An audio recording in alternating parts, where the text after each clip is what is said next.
할렐루야, 반갑습니다. 네, 우리 좌우에 계신 분들과 인사 나누겠습니다. 예수 잘 믿읍시다. 네, 식사하셨지요? 네. 교리를 공부하는 것은 큰 우리에게 유익이 있습니다. 교회적으로도 큰 유익이 있는데요. 우리를 안전하게 해줍니다. 교리는 우리 신앙의 울타리 같은 것이에요. 우리 이삭교회는 합동 교단에 있고요. 개혁주의 저희들이 신앙을 하고 있습니다. 그러니까 이 교리는 개혁주의 교리인 것이죠. 아마 성도님들 가운데에는 우리 개혁주의에 있지 않고 다른 교단에서 신앙생활을 하시다가 또 이렇게 은혜로 우리 교회 들어오셔가지고 신앙생활을 하시는 분들도 있을 텐데, 그러다 보면은 이제 어떤 일들이 생기냐 그러면은 이제 사랑방 가운데서든지 성도들하고 교제하다가 이 성경을 해석하는 데에서 이 충돌이 생기는 경우들이 종종 있습니다. 이것 때문에 다투기도 하고 또 상처받기도 하고 그렇게 되어지죠. 또 여러분들이 방송 설교를 듣든지 또는 인터넷으로 여러분들이 이제 설교를 듣다 보면은 제가 이렇게 하는 설교하고 충돌이 생길 수 있어요. 그러면은 어떤 여러분들이 태도여야 하냐 그러면은 제가 개혁주의고 그쪽이 개혁주의가 아니면은 여러분들이 어디를 선택을 해야 되죠? 개혁주의를 선택해야 되는 거죠. 교리 교육이 갖는 그 유익이 그것입니다. 우리가 다른 내용들을 듣다가 뭐가 좀 이렇게 충돌이 생겨요. 충돌이 생겼을 때에 여러분들이 뭘 선택을 해야 되죠? 개혁주의의 신앙을 선택을 해야 되는 거죠. 왜냐하면 이삭교회는 개혁주의 신앙 안에서 세워져 있기 때문에 그렇습니다. 근데 이제 여기 이삭교회 있으면서 왜 이삭교회는 개혁주의를 자꾸 얘기해 그러면 안 됩니다. 아시겠죠? 우리 교회가 합동교단 자체가 개혁주의 안에 있습니다.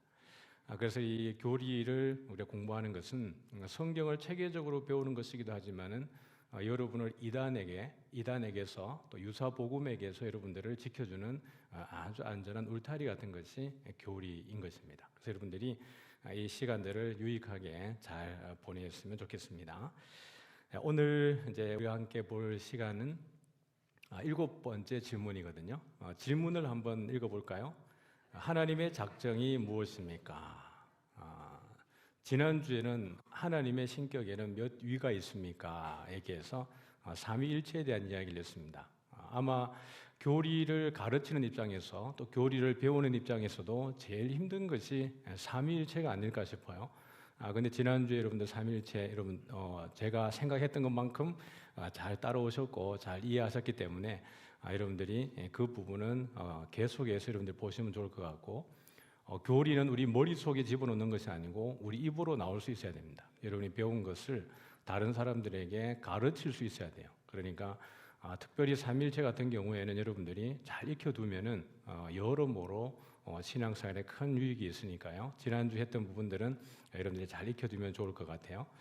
오늘은 이제 하나님의 작정이 무엇입니까? 라는 부분입니다. 답을 한번 볼까요? 같이 보겠습니다. 시작. 하나님의 작정은 그의 뜻대로 정하신 영원하신 계획인데 이로 말미암아 자기 영광을 위하여 장차 일어날 모든 일을 미리 정하신 것입니다. 세 가지 정도로 이렇게 정리를 할 수 있는 것 같아요. 하나님의 작정은 노란 색깔 보니까 첫 번째는 그의 뜻대로 정하신 영원하신 계획이다라고 하는 것이 큰 범주인 것 같아요. 이 하나님의 작정이다. 하나님의 법령이다. 하나님께서 결정해 놓으신 일이다. 이게 디크리가 갖는 의미입니다. 하나님의 뜻대로 정하신 영원하신 계획, 이것이 하나님의 작정인데 이것으로 인하여서 하나님이 뭘 받기를 원하세요? 자기의 영광을 받기를 원하시는 것입니다. 그래서 장차 일어날 모든 일들을 어떻게 하신 것이죠? 미리 정하신 것입니다. 그러니 전능하신 하나님이 미리 정하신 것이니까 변함이 있겠어요, 없겠어요? 변함이 없죠. 오늘 이 내용들을 하나님의 작정에 대한 내용들을 이렇게 우리가 공부하고 나면은 우리의 마음속에 이게 확신이 생기고 자유함이 생깁니다. 이 전능하신 하나님께서 영원 전부터 세우신 계획. 그렇다 그러면은 하나님의 영원하신 계획인데 그 누구도 변경을 시킬 수가 없겠죠. 그렇다 그러면은 영원 전에 세운 계획은 영원히 유효하고 변하지 않는다는 것입니다. 그 가운데 하나님께서 우리의 구원이 있다면, 우리의 예정과 우리의 선택이 있다면 그 또한 유효할 것입니다. 그래서 이 하나님의 작정을 이해하고 나면은 우리가 왜 신앙생활할 때 자유해야 되는지, 왜 우리가 담대할 수 있는지에 대한 근거가 여기에서 나온다라고 할 수 있습니다. 하나님의 작정을 우리가 몇 가지 개념으로 보면은, 제일 위에 거 한번 같이 읽어볼까요? 하나님의 뜻에 따른 영원한 계획과 의지, 앞에서 우리가 보았습니다. 두 번째는요, 시간 이전의 영원 속에서 이루어진 하나님의 결정. 시간 이전의 영원, 그러니까 태초에 하나님이 천지를 창조하시니라라고 할 때 이 태초라고 하는 것은 시간의 시작이잖아요. 하나님의 존재는 이 시간 밖에 계신 거죠. 이걸 우리는 다른 말로 영원이라고 이야기합니다. 시간 이전의 영원 속에서 이루어진 하나님의 결정이다. 세 번째는요, 변경되지 않는 절대적 성격. 하나님이 변하지 않습니다. 그것처럼 하나님의 계획하심에도 변경이 없다라는 것이죠. 네 번째 한번 읽어볼까요? 하나님의 주권적 의지의 표현. 이것이 하나님의 작정 안에 있는 여러 개념들을 이렇게 분리해서 한번 같이 나누어 보았습니다. 작정은 하나님의 뜻에 따른 영원한 계획과 의지. 누구의 뜻에 따랐어요? 하나님의 뜻에 따른 것입니다. 우리의 어떠함이 아닌 것이죠. 살아가다 보면은 우리가 뭔가 이렇게 신앙생활 잘 못하고 믿음 생활에서 게을리하고 그렇게 하게 되어졌을 때에 하나님의 계획이 바뀌어지는 게 아니고, 그럼에도 불구하고 하나님의 긍휼 또 하나님의 은혜로 우리를 다시 회개케 하는 것도 하나님의 그 섭리의 경륜 가운데 있으니까요. 하나님의 뜻대로 우리를 예정하신 거예요. 같이 읽어보겠습니다. 그 기쁘신 뜻대로 우리를 예정하사 예수 그리스도로 말미암아 자기의 아들들이 되게 하셨으니. 이런 구절들은 이제 우리에게 익숙한 구절이 되어야 합니다. 에베소서 1장 4절부터 11절까지 이 내용들은 우리 눈에도 있고 귀에도 있고 입에도 익숙한 구절들이 되어져야 됩니다. 왜냐하면은 에베소서 1장 4절 이하가 보면은 하나님의 그 놀라우신 구원의 경륜을 아주 세밀하게 바울이 기록해 두었기 때문에 아마 이렇게 교리를 공부할 때는 자주 언급되어질 겁니다. 하나님의 기쁘신 뜻이에요. 창조자의 기쁘신 전적인 그분의 의지대로 누구를 예정하신 거죠? 우리를 예정하시고 예수 그리스도 안에서 우리를 양자 삼아 주셨다, 이렇게 되어지는 거죠. 두 번째 한번 읽어보겠습니다. 토기장이가 진흙 한 덩이로 하나는 귀히 쓸 그릇을 하나는 천히 쓸 그릇을 만들 권한이 없느냐. 하나님은 토기장이에 비유했습니다. 로마서를 통해서 보았지만 토기장이라고 하는 것은 모든 것에 절대 권한을 가진 자를 이야기하는 것이죠. 진흙을 가지고 있으면 진흙이 토기장이의 손에 들려지게 되었을 때에 진흙은 자기가 자신의 운명을 결정할 수가 없습니다. 토기장이의 뜻을 따라서, 토기장이의 의지를 따라서 그 점토는, 진흙은 그 모양을 가지게 되는 거겠죠. 그래서 바울은 이야기하기를 토기장이와 권한에 대한 이야기를 하는 것이죠. 어떤 것은 귀히 쓸 그릇을 만들고 어떤 것은 천히 쓸 그릇을 만들 권한이 그분에게 있지 않겠느냐라는 것입니다. 그러니까 하나님께서 우리를 시간 밖에서 영원 전부터 말입니다, 우리를 예정하시고 선택하셔서 하나님의 자녀 삼아 주셨는데 교회 다니는 게 막 싫어요. 그래가지고 하나님 왜 나를 구원하셨어요? 그럴 권한이 우리에게는 없습니다. 하나님의 은혜를 저항할 수 있는 권한이 우리에게 없습니다. 한번 따라해 볼까요? 하나님의 은혜를 저항할 수 있는 권한이 우리에게 없다. 이 반강제적이죠. 반강제적이에요. 이것을 우리는 다른 말로 한번 따라해 볼까요? 불가항력적 은혜. 우리가 한거할 수 없는 하나님의 은혜입니다. 우리 하나님 은혜 싫어요라고 해도 우리의 뜻에 따라서 하나님이 우리를 구원하고 구원하지 않고가 있는 게 아니고 누구의 뜻대로라고 말씀하셨습니까? 예, 하나님 당신의 기쁘신 뜻대로이기 때문에 왜 나를 구원했어요?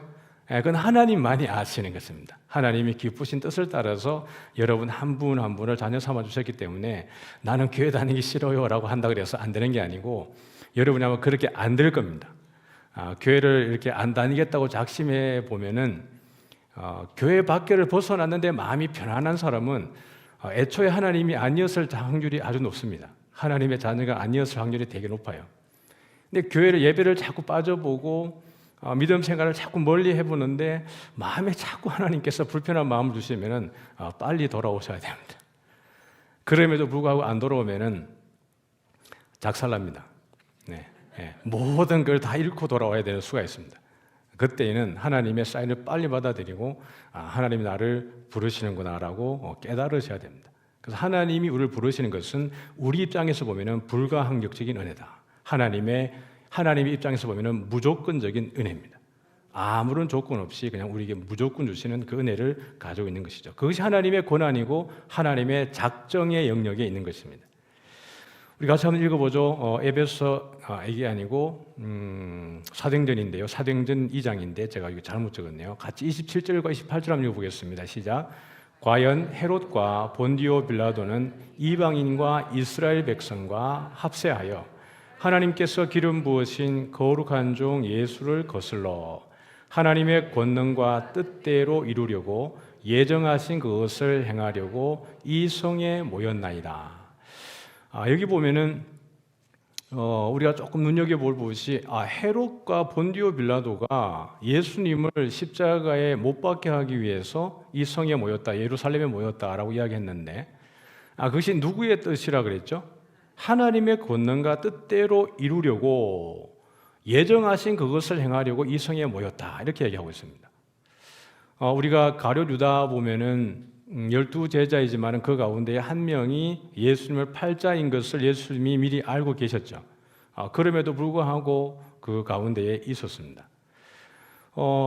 여기 보면은 헤롯과 본디오 빌라도 이외에도 또 한 사람이 돼 있는데 로마서 9장에 보니까 같이 한번 읽어보겠습니다. 성경이 바로에게 이르시되 내가 이 일을 위하여 너를 세웠으니 곧 너로 말미암아 내 능력을 보이고 내 이름이 온 땅에 전파되게 하려 함이라 하셨으니 여기에서 이제 우리가 한데 궁금한 질문이 생겨지는 것이죠. 우리의 예정과 선택 그것은 우리가 어떻게 보면은 불가항력적인 은혜고 하나님의 무조건적인 은혜인데 그러면 악을 행하는 사람들도 정해져 있는 것인가? 그렇죠? 바로를 보면은 하나님의 능력을 보이기 위해서 하나님이 바로를 세우셨다 이렇게 얘기하고 있습니다. 헤롯과 본디오 빌라도 같은 경우도 하나님께서 이루시기 위한 십자가의 경륜을 이루어가는 과정 속에 이 헤롯과 본디오 빌라도가 모여서 그것을 일을 하고 있는데 이것은 이미 하나님께서 하시기로 작정한 일들인데 헤롯과 본디오가 그것을 지금 하고 있다라는 것이죠. 그러면 우리 가운데 이런 질문이 생겨지는 겁니다. 그렇다면은 하나님은 죄의 조성자, 유발자인가? 죄를 만드는 죄의 창조, 하나님은 그럼 죄도 창조하셨는가? 악도 하나님이 창조하셨는가? 여기에 대한 질문이 생겨집니다. 여러분 궁금해지죠, 맞죠? 예. 하나님이 분명히 우리 가운데 그러면은 아담과 하와가 죄를 지었는데 그럼 하나님이 죄도 창조하셨는가? 여기에 대한 질문이 생기는 거예요. 하나님이 지으신 모든 것이 어떻게 합니까? 선하고 아름답습니다. 창세기 1장에 보니까 같이 읽어볼까요? 하나님이 지으신 그 모든 것이 보시니 보시기에 심히 좋았더라. 하나님은 절대로 죄를 창조한 적이 없습니다. 성경에 하나님이 죄를 창조했다고 본 적이 있으십니까? 없어요. 그 어디에도 하나님이 죄를 지었다라고 하는 적은 없습니다. 시편에도 보면은 같이 한번 읽어보겠습니다. 여호와 우리 주여 주의 이름이 온 땅에 어찌 그리 아름다운지요 주의 영광이 하늘을 덮었나이다. 예? 주의 이름에 그 가운데 우리가 뭔가 불편하게 불러야 될 부분이 없는 거예요. 하나님은 빛이시라 그에게는 어둠이 조금도 없으시다는 것이니라. 하나님은 빛이십니다. 하나님은 죄를 지은 적이 한 번도 없으세요. 창세기 3장 한번 보겠습니다. 3장 읽어보죠. 시작. 아담에게 이르시되 내가 내 아내의 말을 듣고 내가 네게 먹지 말라 한 나무의 열매를 먹었은즉 땅은 너로 말미암아 저주를 받고 너는 내 평생에 수고하여야 그 소산을 먹으리라. 하나님이 죄를 창조하지는 않으셨는데 한번 따라해 볼까요? 죄를 허용하셨다. 네, 죄가 이 땅에 들어오는 것을 허용해 두신 거예요.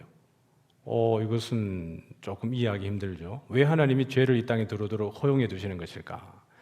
우리는 수없이 선악과에 대한 질문을 받습니다. 왜 하나님은 선악과를 만들어 가지고 우리에게 죄가 들어오고 사망이 들어오고 저주가 이 땅에 들어오게 했는가? 이 선악과는 항상 우리에게 궁금한 퀘스천 마크입니다. 누군가 질문을 하면은 야 그거 말이야라고 말하지만 명확하게 말하지 못하는 그것이죠. 선악과는 우리가 하나님의 말씀에 온전히 순종하기 위한 하나의 보조제입니다. 교육 보조제. 하나님의 말씀에 순종해야 된다라는 것입니다. 그 다음에 두 번째는 정말 참 지혜가 무엇인가라는 것입니다. 하나님은 그 선악과를 두시면서 선악과를 먹지 말라 그랬어요. 선악과를 먹으면 반드시 죽는다라고 얘기했습니다. 이건 하나님의 선악과를 만드신 전제 조건이었어요. 선악과를 먹으면 죽는다라는 것입니다. 그럼 선악과가 뭐죠? 선과 악을 알게 하는 나무라는 뜻입니다. 그런데 참된 선과 참된 악, 참된 지혜는 누구에게서 나오는 것입니까? 네, 여러분 잘 아시네. 정말 여러분들은 이미 많이 성장하고 성숙하신 것입니다. 선악과를 보여주면서 하나님이 아담과 하와에게 주는 메시지는 뭐냐 그러면은 진짜 지혜는 이 선악과를 따먹는 데서 오는 게 아니고 진짜 지혜의 출발은 뭐죠? 하나님에게서 오는 거죠. 잠언서는 우리에게 그걸 가르쳐주고 있어요.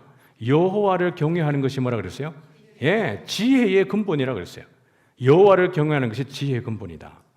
이걸 우리가 잘 이해할 수 있는 것이 뭐냐 그러면은 하나님이 만나를 내려주시면서 이스라엘 백성들에게 뭐라고 말씀하셨어요? 사람이 떡으로만 사는 것이 아니고 하나님의 입에서 나오는 말씀으로 사는 것이라 라고 이야기했어요. 제가 이걸 물을 가지고 여러분에게 드리면서 물을 마시면서 사람이 물로 사는 게 아니고 진짜 생수이신 예수님으로 사는 겁니다 라고 말을 하면은 물을 바라볼 때마다 누가 생각이 나요? 예, 생수이신 예수님이 생각나는 거예요. 하늘에서 만나가 내려올 때 만나를 먹을 때마다 무슨 말씀이 생각날까요? 하나님의 말씀으로 사는구나. 만나가 내 입으로 들어가고 만나를 모으는 그 순간에 이걸로 사는 게 아니지 하나님의 말씀으로 사는 것이지 라는 뜻이에요. 선악과는 보물이 인하여서 이 선악과지. 그러면 선악과를 보는 순간 이게 선악과의 본질이 아니고 정말 참 지혜는 누구에게 있다는 겁니까? 하나님에게 있지 이것입니다. 그러면은 아담과 하와가 뱀이 꾀이기 전에, 뱀이 꼬드기기 전에는 선악과를 볼 때 누구만 생각을 했을까요? 마땅하죠. 선악과를 볼 때마다 아담과 하와는 하나님만 생각하게 되어져 있어요. 우리 하나님만이 나에게 참 지혜이구나. 그런데 뱀이 와가지고 뭐라고 얘기했어요? 야, 이걸 먹으면 네가 죽는 게 아니고 하나님 같이 된다 그랬어요. 이게 이제 아담과 하와의 눈을 멀게 하고 귀를 멀게 하고 마음을 바꿔버린 거예요. 이거죠. 그래서 오늘 이 하나님이 죄를 조성하고 죄를 만들고 죄를 유발한 것이 아니고 죄를 허용해 두신 것이에요. 죄를 지을 수 있는 가능성, 한번 이렇게 말을 따라해 볼까요? 죄를 지을 수 있는 가능성. 되게 중요한 이야기예요. 제가 설교할 때 이 워딩을 많이 썼습니다. 죄를 지을 수 있는 가능성을 허용해 두신 거예요. 조금 뒤에 제가 그럼 왜 죄를 지을 수 있는 가능성을 허용했는지는 조금 뒤에 제가 풀어내도록 하겠습니다. 어쨌든 죄는 하나님으로부터 시작된 것이 아니고 누구로부터 시작되어졌어요? 아담의 불순종으로부터 죄가 들어오게 되어졌습니다. 로마서에 한번 보죠. 로마서 5장 12절인데 오늘 이게 제가 컨트롤 CV 하면서 제가 뭔가 잘 못 누른 것 같아요. 죄송해요. 5장 12절이요. 같이 한번 읽어보겠습니다. 시작. 그러므로 한 사람으로 말미암아 죄가 세상에 들어오고 죄로 말미암아 사망이 들어왔나니 이와 같이 모든 사람이 죄를 지었으므로 사망이 모든 사람에게 이르렀느니라. 죄가 누구로부터 들어왔어요? 한 사람으로 말미암아 들어왔어요. 그 한 사람이 누구예요? 아담이에요. 그러면은 여기에서 볼 수 있는 것이 하나님은 죄의 조성자입니까 아닙니까? 우리 권사님 생각인데 하나님은 죄의 조성자입니까 아닙니까? 아니죠. 죄의 유발자입니까 아닙니까? 아니에요. 죄의 시작은 누구로부터 시작되었습니까? 아담 한 사람으로부터 시작되었어요. 그러면은 아담이 죄를 짓게 되는 근거가 무엇입니까? 따라합니다. 하나님께서 죄를 지을 수 있는 가능성을 허용해 두셨기 때문이다.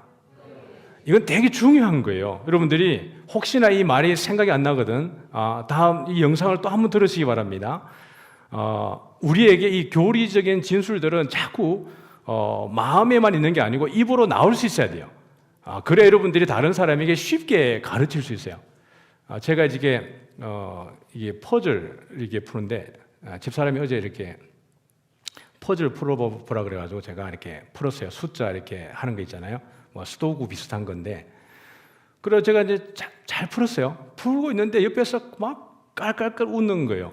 아니 나는 이제 풀어가지고 정답했는데 막 혼자 이렇게 배꼽을 잡고 웃더라고요. 왜 웃느냐 그랬더니 본인이 생각했던 원리가 있는데 저는 원리 막 다 제쳐두고 그냥 이렇게 감각적으로 풀어나가니까 그걸 보면서 이제 웃겼던 것 같아요. 원리로 접근하면 쉽게 다가갈 수 있는 것을 원리를 모르게 되면은 자기만의 잔꾀로 풀어내야 되는 거죠. 더 많은 수고로움이 있다는 얘기예요. 오늘 여기에서 풀어지는 죄를 지을 수 있는 가능성이라는 이 단어 하나를, 이 문장 하나를 여러분들이 쓸 수 있다 그러면은 정말 많은 것을 여러분이 쓰는 겁니다. 죄가 왜 아담으로부터 들어왔지? 그러면 아담이 대단한 신적 능력을 가지고 있었기 때문에 죄를 가지고 들어왔는가? 아니라고요. 하나님이 우리를 지으실 때에 어떤 것을 허용해 두셨다고요? 죄를 지을 수 있는 가능성을 허용해 두신 거예요. 그것에 대해서 여러분 그 단초가 원인이 무엇입니까? 선악과예요. 그래서 여러분 우리가 나중에 계시록에 가보면은 새하늘과 새 땅에 임재가 있잖아요. 새하늘과 새 땅에 없는 게 뭐겠어요? 따라합니다. 죄를 지을 수 있는 가능성. 새하늘과 새 땅에는 죄를 지을 수 있는 가능성이 사라지는 거예요. 그래서 그 표현이 뭐냐 그러면은 처음 하늘과 처음 땅과 처음 바다가 사라졌다는 겁니다. 계시록에 보면 여러분 12장과 13장과 보면은 거기에 하늘에서 용이 있고 땅과 바다에서 짐승이 올라오는 거예요. 하늘의 용과 땅과 바다가 짐승. 그러면은 요한계시록에서의 영적 의미에서 보면은 하늘도 마귀의 영역이고 땅도 마귀의 영역이고 바다도 마귀의 영역이에요. 모든 악의 출몰지가 하늘과 땅과 바다예요. 이게 처음 하늘과 처음 땅과 처음 바다예요. 처음 하늘과 처음 땅과 처음 바다가 사라졌다는 것은 악의 모든 출몰지가 사라졌다는 얘기입니다. 더 이상은 선악과가 없는 것입니다. 죄를 지을 수 있는 가능성이 완전히 배제되어 버린 것. 예수님이 오신 이유가 그 모든 죄를 지을 수 있는 가능성을 배제한 곳에 우리를 데려가기 위해서 우리 주님이 오신 것입니다. 할렐루야. 그것이에요. 하나님의 영원하신 작정이 그것을 계획하고 계신 것입니다. 그래서 죄는 하나님으로부터 죄가 들어온 것이 아니고 누구로부터 죄가 들어왔어요? 아담 한 사람으로부터 죄가 들어왔습니다. 같이 한번 읽어볼까요? 같이 읽습니다. 사람이 시험을 받을 때에 내가 하나님께 시험을 받는다 하지 말지니 하나님은 악에게 시험을 받지도 아니하시고 친히 아무도 시험하지 아니하시느니라. 오직 각 사람이 시험을 받는 것은 자기 욕심에 끌려 미혹됨이니 욕심이 잉태한 적 죄를 낳고 죄가 장성한 적 사망을 낳느니라. 시험을 받을 때에 하나님이 왜 나에게 시험 주시는 것이지? 하나님이 왜 나에게 악을 주시는 것이지? 하나님은 죄의 조성자가 아니라 그랬습니다. 죄의 유발자가 아니라 그랬습니다. 그럼 그 시험은 누구로부터 오는 것이라 그랬어요? 14절에 보니까 자기 욕심 때문에 오는 거라 그랬습니다. 아담이 이 욕심이 없었습니다. 선악과를 바라볼 때마다 우리 하나님이, 우리 여호와가 정말 지혜이지, 이걸로 너무 행복했어요. 사탄이, 마귀가, 뱀이 와가지고 그에게 뭘 하는 겁니까? 욕심을 집어넣는 거예요. 보암직도 하고 탐스럽기도 하고 지혜롭게 할 만큼 탐스러운 그 선악과가 보여지기 시작한 것입니다. 우리가 시험에 드는 이유는 하나님이 우리를 시험하고 하나님이 우리를 죄로 이끌어가고 악을 주시는 것이 아니라 누구로부터 기인하는 거라고요? 우리 자신의 욕심이. 그 욕심이 죄를 잉태하는 것입니다. 죄의 결과는 무엇입니까? 사망이에요. 그러니까 야고보가 지금 하는 이 이야기는 누구의 이야기를 정리해 놓은 것입니까? 아담의 이야기를 정리해 놓은 것입니다. 죄의 시작이 한 사람으로 나타나. 하나님은 죄의 어떤 창조자도 아니고 죄를 유발하는 자도 절대 아니라는 거예요. 그러면은 질문 한번 읽어볼까요? 하나님은 왜 죄를 허용하시는가? 하나님은 왜 죄를 지을 수 있는 가능성을 허용해 주시는가? 정말 중요한 거잖아요. 저는 이걸 설명을 몇 번 해드린 적이 있습니다. 제가 뭘로 설명해드리냐 그러면은 뱀으로 설명해드렸죠. 여러분들 제 설교를 들으면서 여러분의 것을 한번 가져와 보시기 바랍니다. 저는 뱀으로 설명했지만 여러분은 다른 여러분이 전문적인 영역이 아마 있을 겁니다. 저는 어릴 때 뱀을 너무 잘 잡았잖아요. 근데 성도들이 뱀에 대한 이미지가 너무 강해요. 어디 가도 저를 기억할 때 뱀 목사로 기억을 잘해요. 저는 뱀에 대한 이미지가 그렇게 강할 줄은 몰랐어요. 어릴 때 저는 모든 사람이 뱀을 다 잘 잡는 줄 알았어요. 왜냐 그러면 제가 뱀을 잘 잡았으니까. 뱀을 잡으면은 그 마을에 뱀을 모아두는 그 땅꾼들이 뱀을 사러 오는 집이 있어요. 그러면 동네 사람들이 뱀을 잡으면 다 그 집에 뱀을 갖다가 팔아요. 1차적으로요. 그럼 일주일씩마다 땅꾼이 와가지고 그 집에 와가지고 이 뱀을 다 수거해 가거든요. 수거해 갈 때 그냥 수거하는 게 아니에요.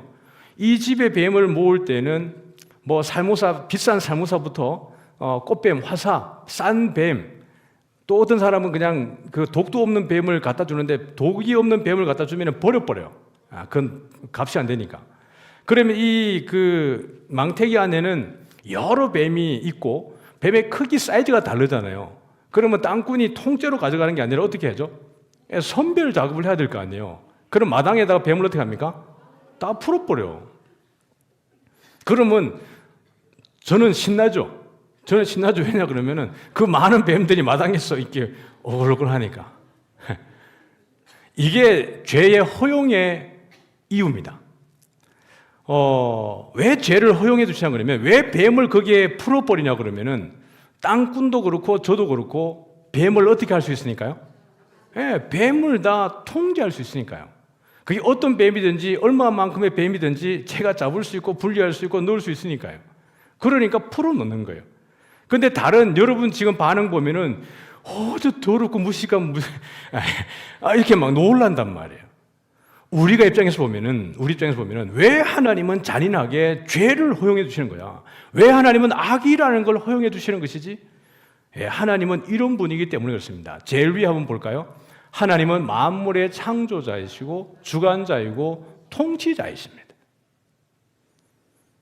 모든 걸 지으셨고 모든 것을 주관하고 계시고 완전히 다스리시는 분이 하나님이세요. 하나님에게는 그 어떠한 것도 위협이 되지 않습니다. 요한계시록 12장에 가보면은 하늘의 용과 용의 천사들, 미가엘과 그 미가엘을 따르는 천사들의 전쟁이 붙습니다. 이 전쟁에서 여러분 용과 미가엘의 싸움이 붙었을 때 누가 이기게 될까요? 미가엘이 이기게 되는 거죠. 용과 그를 따르는 모든 천사는 땅으로 내쫓김을 당하는 것입니다. 수만만의 그 사탄의 대적이 하나님을 대적한다 그래도 이겨요, 못 이겨요? 절대로 못 이깁니다. 두 번째 한번 읽어볼까요? 죄는 하나님의 선하심을 드러낼 뿐이다. 하나님은 빛이십니다. 그에게는 어둠이 조금도 없으시는 거예요. 그러니 그 모든 죄를 없이 할 수 있는 능력을 가지신 분이 누구세요? 하나님이에요.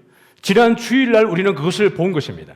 빌립보서 2장 6절부터 8절까지를 통하여서 참 하나님이시고 참 사람이신 그 인자가 참 하나님이신 그분이 참 사람이 되어서 이 땅에 오셔가지고 우리를 죄로부터 완전히 정복해내는 거예요. 고린도전서 15장에 보면 부활장입니다. 이 부활장에 보면 마지막에 결국에는 승리하는 것이 뭐냐 그러면 생명입니다. 현상적으로 보면은 사망이 생명을 삼키는 것 같아 보이지만은 결국 최종적으로 누가 이기는 것입니까? 생명이 사망을 이깁니다.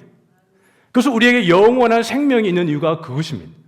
그것은 왜 가능하냐 그러면은 하나님이신 그 성부, 성자, 성령 하나님께서 모든 죄를 다스리고 주관하시기 때문에 그렇습니다. 거기에서 우리를 구원해내시고 죄를 정복하시는 권세가 하나님에게 있습니다. 세 번째 읽어볼까요? 악의 세력은 하나님의 권능을 더욱 강화할 뿐이다. 아까 모세에 대한 이야기가 나왔잖아요. 모세가 이스라엘 백성들을 안 보내려고 얼마나 발악을 하면서 몇 가지 재앙이 내릴 때까지 10가지 재앙이 내릴 때까지요. 그의 마음이 강해지고 악하게 말입니다. 그걸 강팍해졌다 이렇게 얘기합니다. 바로가 강팍해져서 이스라엘 백성들을 보내지 않으면 않을수록 애굽의 땅에는 재앙이 하나씩 더 추가되는 거예요.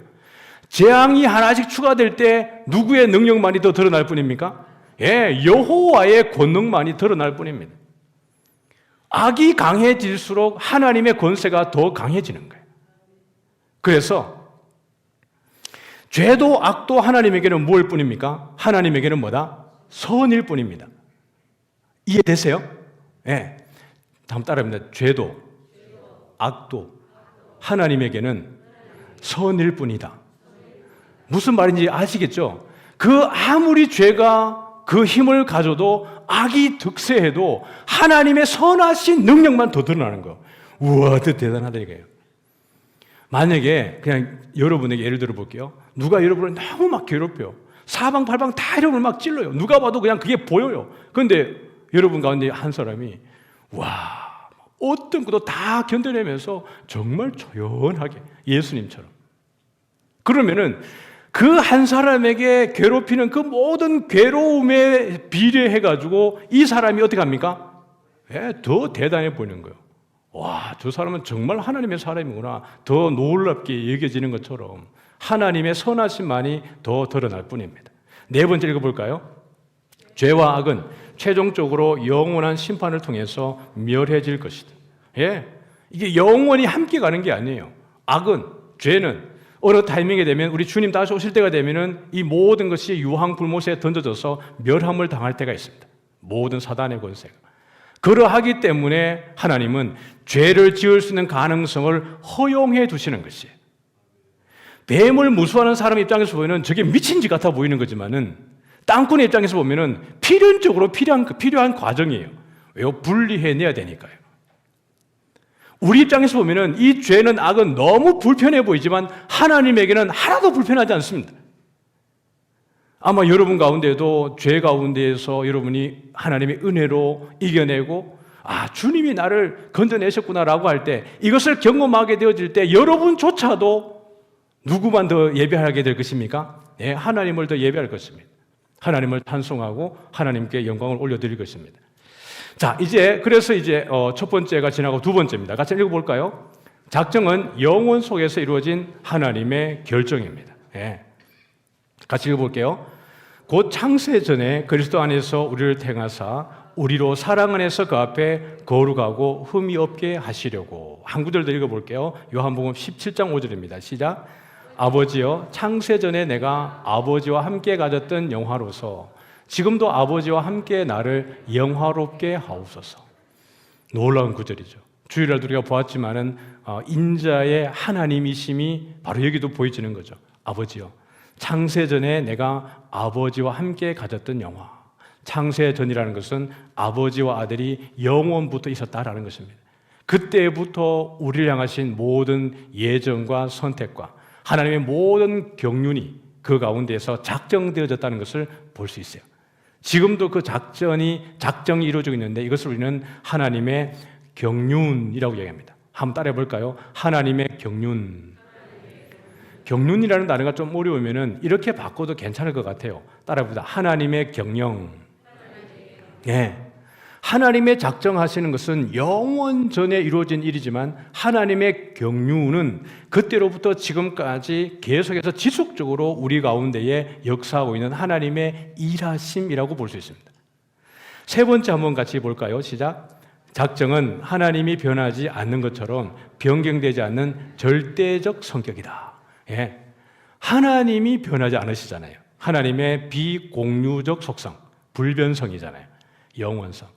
하나님이 영원하고 변하지 않는 것처럼 하나님의 계획, 하나님의 작정도 변하지 않는 줄 믿습니다.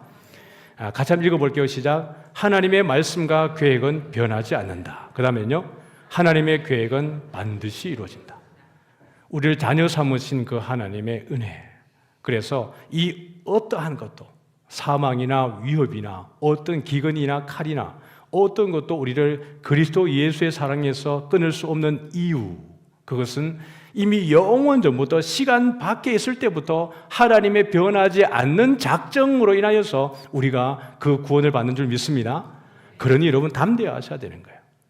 여러분들이 믿음의 슬럼프가 올 때 너무 걱정하지 말아요. 여러분들이 힘들어도 억지스럽게라도 이 마당을 밟으세요. 예배당의 마당을 밟으시고 여러분이 기도하시고 성경 읽으시고 그게 안 될 때라도 마음으로라도 하나님을 사모하세요. 하나님께서 반드시 여러분을 일으켜 줄 믿습니다. 저도 그럴 때가 있었습니다. 믿기 싫어서 아니고 이미 신학을 갖고 열심히 신앙생활을 하다가 슬럼프가 딱 오니까 죽겠었어요. 기도가 진짜 안 돼요. 눈을 딱 감으면은 너무나 두꺼운 벽이 제 바로 앞에 딱 이렇게 서는 거예요. 눈을 감으면은. 그 답답함을 여러분 이해할 수 있습니까? 눈을 딱 감아도 뭔가 환해 보이고 밝아 보이는 느낌이 있는가 하면은 눈을 감는 순간 이게 지옥 같은 경우들이 있죠. 이건 죽겠는 거예요. 기도가 안 돼요. 그냥 매일 그냥 출근하기 전에 교회 가가지고 새벽 기도 가가지고 앉아있는데 설교도 안 들어오고 은혜도 안 돼요. 에라면 모르겠다 그냥 자자. 그냥 뭐 새벽 기도 마치면 그냥 그 장의자에 잤어요. 자다가 알람 맞춰놓고 시간 되면 출근하고. 맨날. 그렇게 하다 보니까 그것도 은혜가 되대요. 맨날 자다가 그냥 출근했는데 그것도 은혜가 돼요. 근데 마음에 뭐가 있냐 그러면은 하나님이 사울을 떠난 것처럼 제발 저에게는 떠나지 말아주세요라고 하는 그 마음이 있어요. 왜냐하면은 제가 하나님을 믿을 때 참 많은 영적 체험으로 믿었단 말이에요. 그러니까 하나님은 반드시 계시는 것인데 어느 순간에 찾아온 그 영적 슬럼프가 너무 힘든 거예요. 하나님이 있는 건 맞는데 지금 내 상황은 도대체가 신앙에 어떤 것도 진보가 없는 거예요. 그럴 때 제 안의 마음은 다른 거 없어요. 기도를 많이 한 것도 아니고 기도도 안 돼요. 성이 안 봐져요. 그때 그냥 간절히 부르짖던 것은 하나님과 제발 떠나지만 말아주세요. 그냥. 시간이 지나니까 시간 속에 하나님이 은혜를 주시더라고요. 우리가 힘들어도 여러분 너무 낙심하지 마세요. 여러분들 가족들 가운데에도 물론 기도하고 있지만은 하나님이 사랑하시는 그 자녀를 여러분이 믿음으로 믿고 편안하게 기도하세요. 물론 여러분 간절한 기도가 있지만 너무 근심하지 마세요. 오직 감사함으로 하나님께 여러분 간구하시기를 주의 이름으로 축복합니다. 하나님이 반드시 그 일을 하시니까요. 시편 33편 11절입니다. 같이 읽어보죠. 여호와의 계획은 영원히 서고 그의 생각은 대대에 이르리로다. 한번 읽겠습니다. 모든 일을 그의 뜻대로 결정하시는 이의 계획을 따라 우리가 예정을 입어 그 안에서 기업이 되었으니 우리의 뜻대로가 아니고 그의 뜻의 결정대로 일하시는 이의 계획을 따라서 하나님의 작정이죠. 우리는 이미 그 안에 예정을 입었고 그 안에서 하나님께서 우리를 기업 삼아주신 줄 믿습니다. 제가 자녀들 위해 기도할 때마다 늘 기도하는 게 자식은 여호와의 기업이라고 제가 늘 그 말씀을 암송하면서 기도하잖아요. 그 말씀이 너무 위로가 되고 은혜가 되는 것이요. 또 축복이 되는 것이 여호와의 기업이라는 것은 여호와께서 책임지시는 뜻입니다. 하나님이 책임져 주는구나. 그럼 우리도 다 자식이니까 맞죠? 맞잖아요, 맞죠? 하나님이 여러분 한 사람 한 사람들을 다 책임져 주시는구나. 그래서 우리는 이미 하나님의 그 뜻 안에서 그의 계획을 따라서 이미 자녀가 되어지고 예정을 입어서 하나님의 기업이 되어진 줄 믿습니다. 그럼요. 이제 말씀을 이제 정리해 보도록 하죠. 한번 읽어보고 말씀을 정리하겠습니다. 같이 한번 읽어볼게요. 시작. 하나님의 작정은 그의 뜻대로 정하신 영원하신 계획인데 이로 말미암아 자기 영광을 위하여 장차 일어날 모든 일을 미리 정하신 것입니다. 앞에 우리가 봤던 하나님의 작정이 무엇입니까? 라는 질문에 대한 답을 다시 한번 읽으신 것입니다. 하나님의 작정은 그분의 뜻대로 영원 전부터 정하신 계획, 하나님의 영광을 위해서. 결국 우리가 예정함을 입은 것은 우리를 통해서 하나님이 뭘 받으시길 원하시는 것이죠?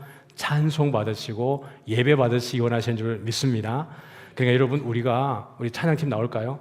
우리가 정말 하나님, 예수님 잘 믿는 게 뭐냐 그러면요, 물론 많은 일들을 하고 봉사에 그건 마땅히 할 일입니다. 근데 진짜 우리가 잘 해야 되는 게 뭐냐 그러면은 하나님을 예배하는 겁니다. 하나님을 찬송하고 하나님께 영광 올려드리는 것. 이것이 하나님께서 우리를 작정하시고 예정하시고 불러주신 뜻인 줄 믿으시길 바랍니다.